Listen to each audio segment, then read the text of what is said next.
সন্দেশখালীতে আরো একটি গণধর্ষণ মামলা, আরো এক মহিলার গোপন জবানবন্দিতে গণধর্ষণ মামলা। সন্দেশখালীতে আরো একটি গণধর্ষণ মামলা।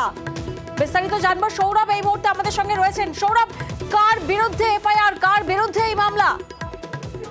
একেবারে দেখো, ইতিমধ্যে শিবু হাজরা তার বিরুদ্ধে কিন্তু প্রথম এফআইআর করা হয়েছিল এবং সেই এফআইআর এর অভিযোগকারিনীর গোপন জবানবন্দির ভিত্তিতে তাকে কিন্তু গ্রেফতার করেছিল পুলিশ এবং ইতিমধ্যেই সে পুলিশি হেফাজতে রয়েছে।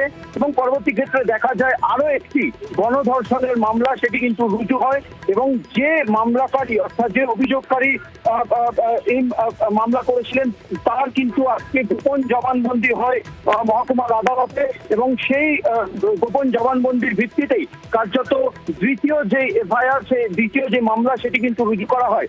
শুধু শিবু হাজরা নয়, এই এফআইআর এ কিন্তু নাম রয়েছে ভানু মণ্ডল এবং আমির আলী গাজী।